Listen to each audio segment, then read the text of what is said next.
I stare at the message for a long time. Then I delete it. Because some bridges aren't meant to be rebuilt. Some lessons are meant to be learned the hard way. And some victories are just about becoming the person you were always meant to be. She stepped into someone else's arms. I stepped into my own power. And that made all the difference. Chapter 1. The conversation that changed everything. I'm sitting on our couch, exhausted from another 12-hour day at the firm, when Maya walks through the door. She doesn't smile, doesn't ask about my day, just sets her purse down and says, "We need to talk." My stomach drops. Okay, I manage. What's going on? She doesn't sit next to me.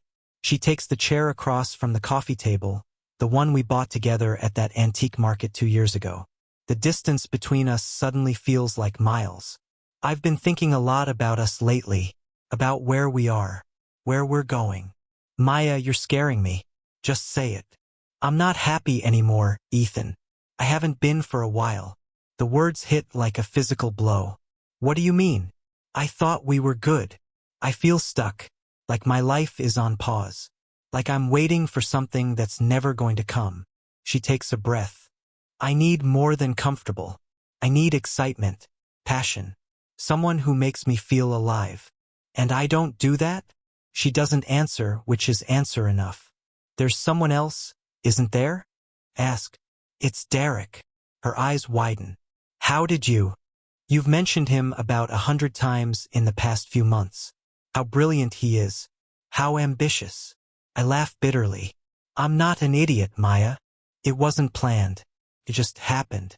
He made me feel things I haven't felt in years. He's ambitious, Ethan. He has plans. Big plans. And I'm not. You're content. You're happy with your steady job and your quiet life. It's just not what I want anymore. I could fight this. I could beg. But when I look at her face, I see someone who's already left. Are you in love with him? She hesitates, then nods. I think so. Yes. So what happens now? I'll move out. I've already looked at places. She's been planning this. Ethan, I don't want to hurt you more than necessary. Don't. My voice is harder than I've ever heard it. Don't apologize like this is something that happened to you. You made choices. I can't ignore how I feel. Staying with you when I'm in love with someone else wouldn't be fair to you either.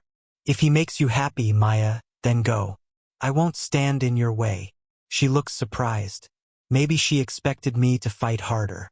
You mean it? Would it matter if I didn't? You've already made up your mind. I move toward the bedroom. Take whatever you need tonight. I'm staying at Ben's. Ethan, wait. No, Maya. You don't get to wait. You want Derek? Go. Be happy. I'm stepping aside. I grab my keys and wallet. I just need to get out before I break down completely. I really did love you, she says as I reach the door. I look back at her one last time. Past tense. Yeah, I noticed. Chapter 2. The Aftermath. Ben doesn't ask questions when I show up at midnight. He just hands me a beer and points to the couch. I go back to the apartment the next day while Maya's at work. Half her closet is empty. The bathroom counter has gaps. It's like she's being erased in stages. Work becomes my escape. I show up early, leave late, volunteer for everything. Mr. Harrison, my boss, finally calls me into his office at the end of the second week. I'm not going to ask what's going on in your personal life, but I am going to tell you that you're one of the most talented architects I've ever worked with. He leans forward. I'm offering you lead architect on the downtown development project. Full creative control, substantial raise. I think about Maya, about how I turned down opportunities like this because she wanted me home more. Yes, I say. I'll do it. Ben corners me that weekend at a coffee shop. She left you for her coworker, guy named Derek. Rich, successful, ambitious. Everything I'm apparently not. That's bullshit and you know it. Do I? She laid it out pretty clearly. And you just let her go? Didn't fight at all? What was I supposed to do? Beg her to settle for me? I shake my head. She made her choice. You're too selfless. But there's a difference between being kind and letting people walk all over you. I didn't let her walk over me. I let her go because holding on to someone who doesn't want to be held is just sad. I go back to the apartment that night. Maya moved the last of her things, leaving her key on the counter. The silence is deafening. I open my laptop and see a notification. Maya posted on Instagram. I shouldn't look, but I do. It's a photo of her and Derek at some upscale restaurant, champagne glasses raised. The caption reads, "New beginning sparkles. 2 weeks after destroying mine." I closed the laptop and finally let myself cry. Not because I want her back, but because 5 years just evaporated like they meant nothing. My phone buzzes. "Rachel, one of the architects on the new project. Heard you're leading the downtown development. Wanna grab coffee Monday? I have some ideas." I stare at the message. Someone treating me like I'm capable and talented. Sounds great. I type back. Looking forward to it. And maybe, just maybe, I mean it. Chapter 3, Rebuilding. The first month on the project is brutal but incredible. The downtown development is everything I've ever dreamed of designing. Mixed use, sustainable, integrated into historic architecture. Rachel becomes my right hand. She's sharp, decisive, doesn't waste time. When I present a weak idea, she tells me. When I design something brilliant, she says so without flattery. "You're holding back," she says one evening as we review schematics. "What do you mean?" "This design is good, safe, but you're capable of exceptional." She taps the screen. "You started with this organic, flowing concept. Where did that go?" "The client said they wanted something more traditional." "The client doesn't know what they want. That's our job." She closes her laptop. "What happened to you? Your portfolio is full of innovative work. But lately you're playing it safe." "I went through a bad breakup recently. Maybe I'm distracted. Or maybe you've been playing it safe for a while, and the breakup made it worse." She stands. "Whoever she was, she's not here. This project is. And it deserves the best version of you, not the careful version." She's right. I pull up those original sketches, bold, unconventional, beautiful. When did I stop trusting my instincts? When Maya started calling my work complicated and impractical. I spend 3 days redesigning everything. I bring back the organic elements, the flowing lines, the natural light. It's risky. The client might hate it, but it's honest. It's me. The presentation is terrifying. The client studies the renderings in silence. This is what I was hoping for when I hired you. Not what I thought I wanted, but what I actually need. She looks at me. This will define the city's next chapter. Well done, Mr. Cole. Rachel hugs me in the elevator. Told you. Exceptional, not just good. My brother James calls that weekend. Dinner tonight? At the steakhouse, he says. Mom told me about Maya. I'm sorry, man. It is what it is. I always admired how you loved her. Completely devoted. I was jealous of that. Jealous? James, you have the perfect life. I have a successful life. Not the same thing. He pauses. Can I be honest? I think this breakup is the best thing that could have happened to you. What? I've watched you shrink yourself to fit into her life for years. You turned down jobs, changed your friend group, stopped playing basketball. He counts on his fingers. You became a supporting character in your own life. These past months, you're thriving without her. I'm surviving, not thriving. Give it time. He raises his glass. To becoming the main character of your own story again.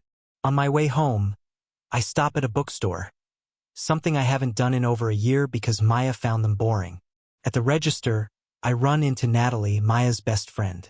Ethan, how are you? I'm good. Really good, actually. I wanted to reach out after, but Maya said you needed space. For what it's worth, I think she made a huge mistake. Derek's very intense. Very controlling. I'm worried about her. She made her choice. She did. I just hope it's the right one. She pauses. You look good, Ethan. After she leaves, I think about what she said. Derek's controlling. Part of me wants to be concerned, but that's not my job anymore.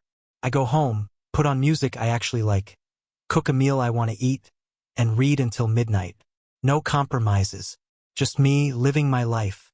And for the first time since she left, I don't feel lonely. I feel free. Chapter 4. The First Crack. For months after the breakup, the architecture magazine hits the stands. 6-page spread on emerging architects, and I'm featured prominently. They call my work bold, innovative, and exactly what modern cities need. Mr. Harrison frames the article in the office lobby. Rachel brings champagne. My phone explodes with messages from colleagues, classmates, professors. And then Maya texts, "Saw your article. Congratulations. I always knew you were talented." I stare at the message.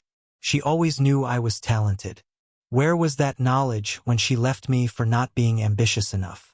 I put the phone down without replying. Ben takes me out to celebrate.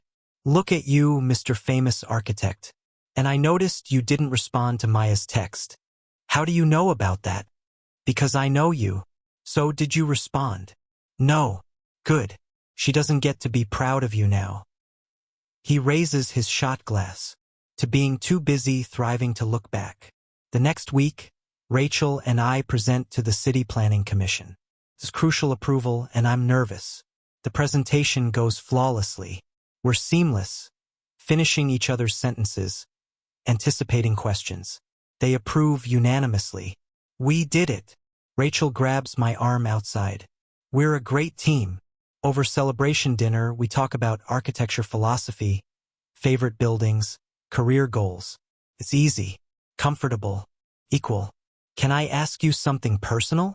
Rachel says during dessert. "The breakup you mentioned. Are you over it?" I consider honestly. I'm over her, I think. But I'm not over how it felt to not be enough for someone I gave everything to. That's going to take more time. That's remarkably self-aware. I'm in therapy now. It helps. For what it's worth, whoever she was, she's an idiot. You're brilliant, kind, and interesting. That's rare. That night, I post the magazine article on social media. Within an hour, hundreds of likes. And there, Maya views my story, likes the post, comments, "So proud of you. Party popper." The casual emoji, like we're friends. Like she didn't dismantle my self-worth before leaving. Rachel texts, "Saw your post. Your ex commented." I saw. And you didn't respond. Nope. Good instincts. I also may have seen her profile. She's with Derek. Very flashy photos. That's the guy she left me for. He looks exhausting. She pauses. "Do you still love her?" "I love who she was. I'm not sure I know who she is now." That's fair. But you can't save someone who doesn't want to be saved. I draft and delete a text to Maya a dozen times before giving up. I won't insert myself back into her life. But sleep doesn't come easily. And when it does, I dream of trying to save her from something I can't see, never getting closer, watching her disappear. Chapter 5. Crossed Paths. 6 months after Maya left, I'm at a charity gala. Mandatory for senior architects. Rachel is my +1 as colleagues. "You clean up well, Cole," she says. "You too, Kim." I'm networking, feeling confident in a way I never did at these events with Maya. She used to critique my small talk. Tonight, I'm just myself. Then I see them. Maya and Derek across the ballroom, dressed immaculately. They're the kind of couple people notice. But something's off. Maya's smile is tight. Derek's hand looks possessive. As I watch, he says something in her ear. She nods quickly, subserviently. Our eyes meet. Her face registers shock. Then something softer. "Is that her?" Rachel asks. "Yeah, with Derek."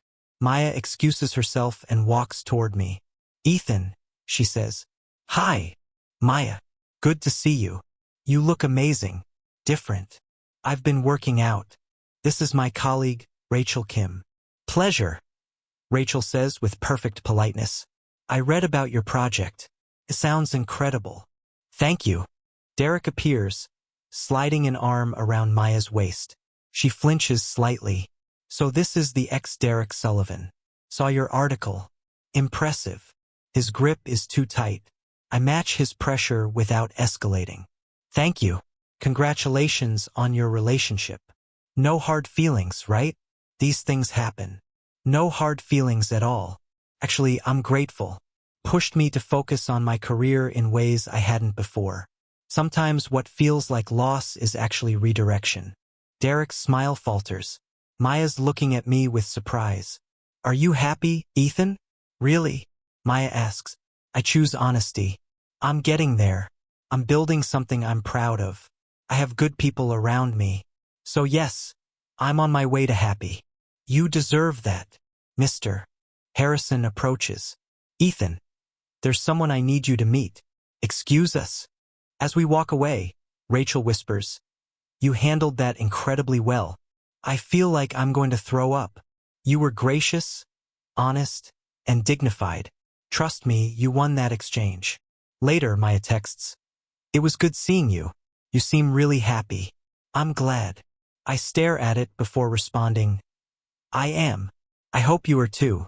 She reads it immediately but doesn't reply. I drive home through quiet streets, past where my building will stand, and feel something shift. Seeing Maya didn't destroy me. It just reminded me how far I've come. Chapter 6. The Unraveling. 2 months pass. My life continues upward. I win a design award, get promoted, featured in a podcast.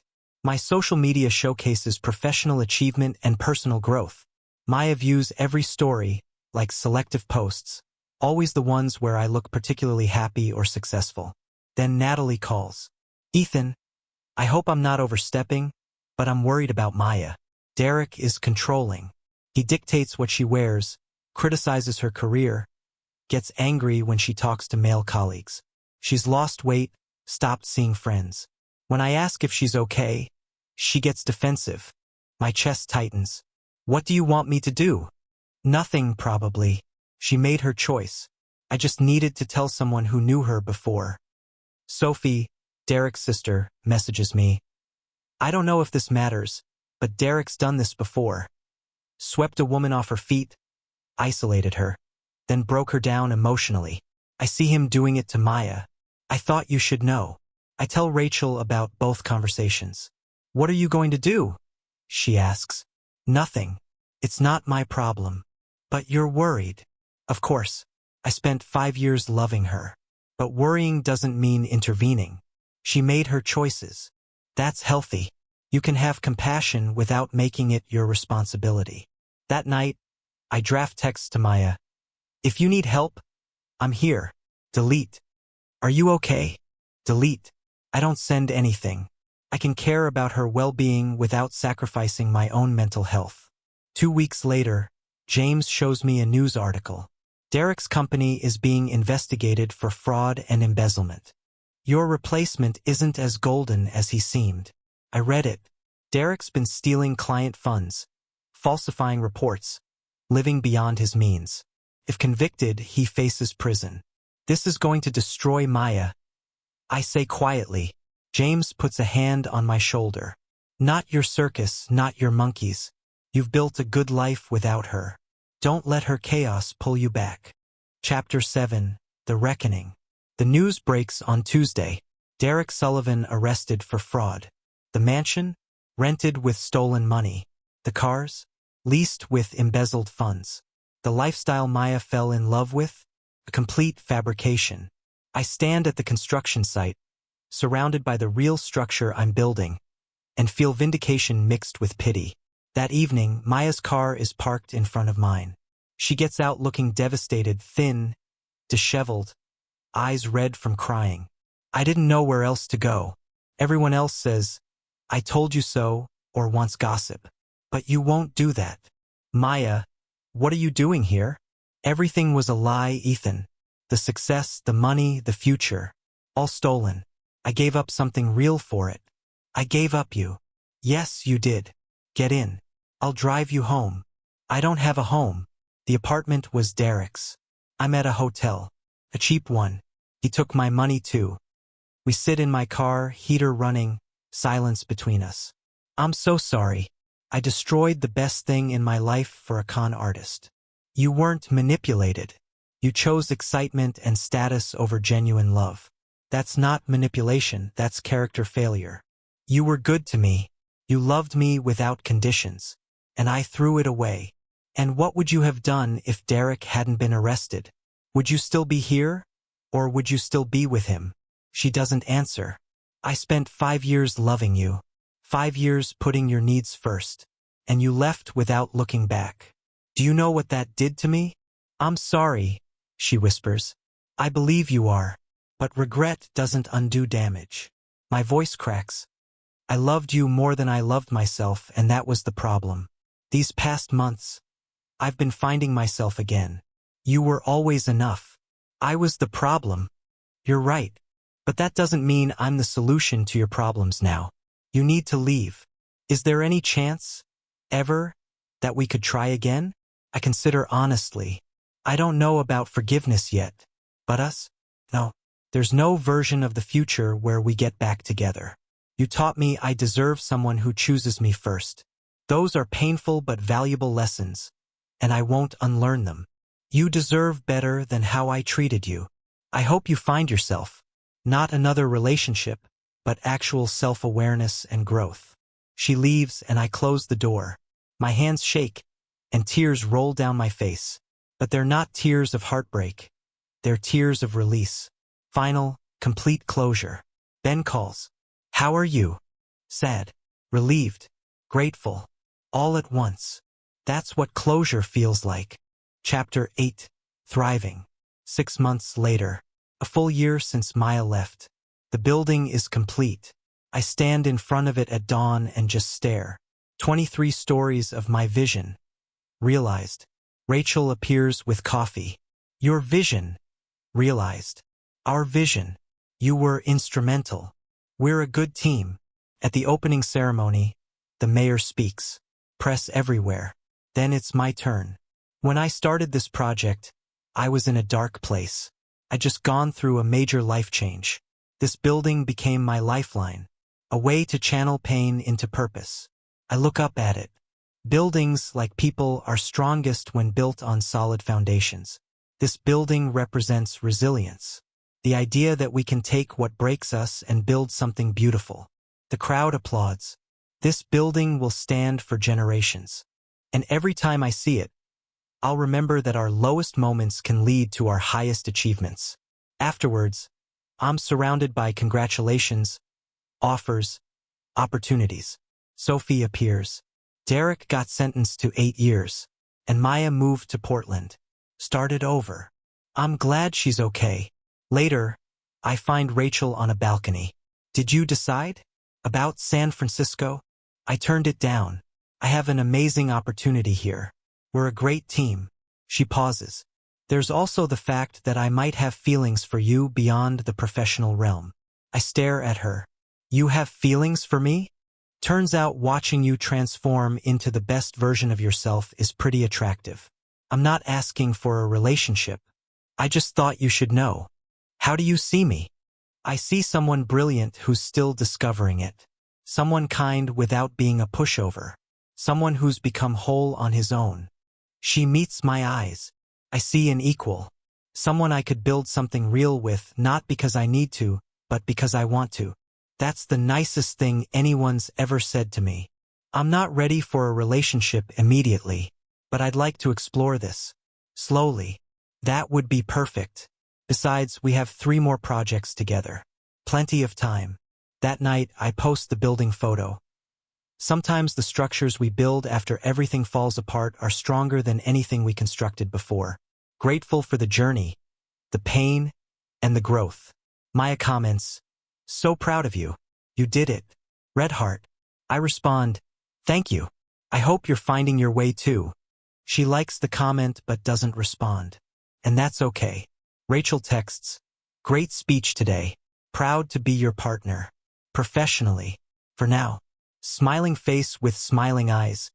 For now works perfectly. See you Monday, Kim. I look around my apartment. Fully mine. Filled with things I chose. Not designed for someone else's approval. Just mine. The next morning, I run past my building and feel pride that has nothing to do with external validation. I'm proud of myself. At a coffee shop, I bump into Natalie. Saw the ceremony. Congratulations. I talked to Maya. She's doing better. She asked about you. What did you tell her? That you're thriving. Exactly where you're meant to be. She said she's happy for you. I believe her. I'm happy for her too. My phone buzzes. Dinner with Ben and James. 7 p.m. That evening, James says, "You seem genuinely happy now." I think I am. I stopped waiting for someone else to validate me. Started building my own life. That's growth, James says, raising his glass. To becoming the main character of your own story. We toast and I feel the truth of it. Months continue. More projects. Rachel and I start dating officially, slow, careful, healthy. No games. Just two whole people choosing to build something together. 1 year after the building opens, I'm at another gala. Rachel's beside me, making me laugh. Across the room, I see Maya. She looks healthier, more grounded. She's with friends. Our eyes meet and she smiles. Not sad or longing. Just acknowledgement. I smile back and raise my glass slightly. A silent toast to surviving. She mirrors it and we both turn back to our lives. No drama. Just two people who once loved each other.